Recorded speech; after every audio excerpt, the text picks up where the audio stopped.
Quick question. Can you tell me right now, without checking your phone, exactly what you spent money on this week?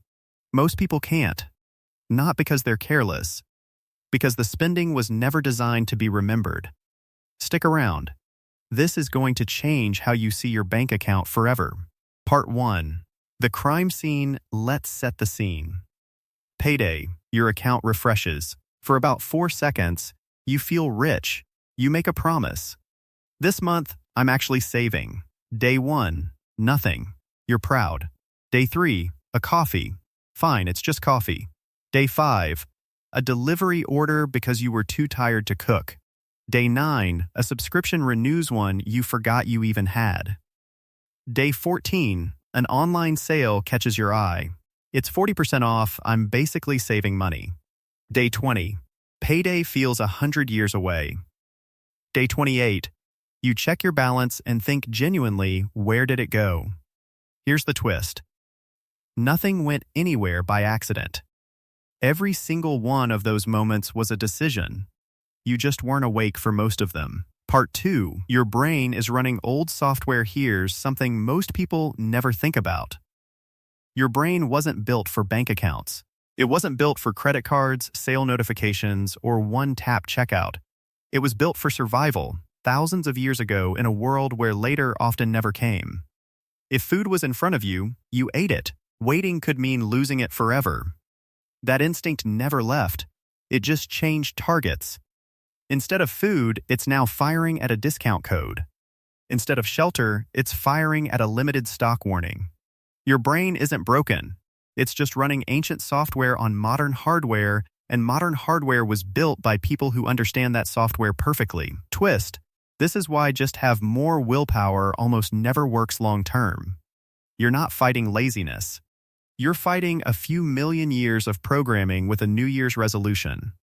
That's not a fair fight. Part 3. The feeling, not the thing. Here's a question worth sitting with. Think of the last thing you bought that you didn't plan to buy. Now ask, did you actually want the item? Or did you want the feeling right before you clicked buy? That little rush. The tiny hit of I'm treating myself. The relief of doing something when you were bored, stressed, or stuck scrolling at midnight. Here's the uncomfortable truth. Most impulse purchases aren't about the product at all. The product is just the receipt for a feeling you were chasing. And feelings are cheap to create and expensive to chase. A 5-second dopamine hit, a $300 bill. Twist. The saddest part? The feeling barely lasts past the delivery truck. By the time the package arrives, your brain has usually moved on to wanting the next thing.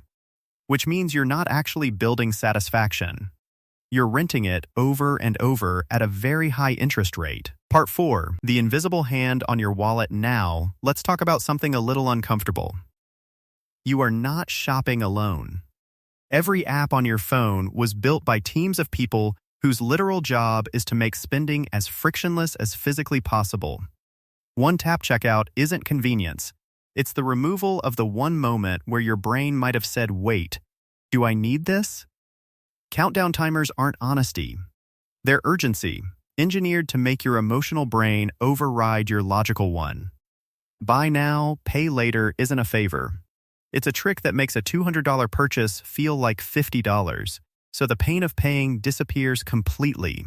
Even the time your notifications arrive isn't random. Evenings, when you're tired and your willpower is at its weakest, are prime real estate for a well-timed push notification. Twist. None of this makes you weak. It makes you outmatched. You're one person with a to-do list, their entire departments running thousands of tests, funded specifically to find the exact words and buttons that make you click buy. This was never a fair fight, you just didn't know you were in one. Part 5. The comparison tax. There's one more player in this game.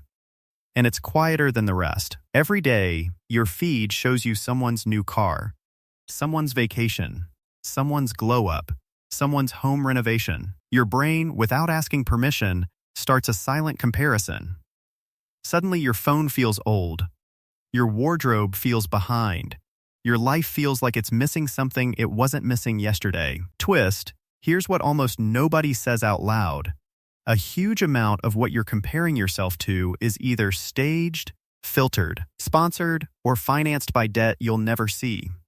You're not comparing your real life to their real life. You're comparing your Tuesday to their highlight reel and then paying real money to close a gap that was never real to begin with. Part 6, the one question that changes everything, so where does that leave you? Not with a lecture about discipline. Discipline is exhausting, and exhausting things don't last. Instead, one simple habit. Before any purchase that isn't planned, ask one question out loud, even if it feels silly. Am I buying this, or am I trying to buy a feeling? That question alone interrupts the automatic pattern. It moves the decision from your fast, emotional brain into your slower, logical one, the one that actually knows your goals. Pair it with one more rule. For anything non-essential, wait 24 hours. Most must-have right now urges quietly disappear by tomorrow. The ones that don't were probably worth buying anyway. Here's the real shift this video is asking you to make. You were never bad with money. You were simply playing a game you didn't know the rules of against opponents who've been studying you for years. Now you know the rules. Now, when the urge hits, you get to pause and ask the question instead of reaching for your card on autopilot.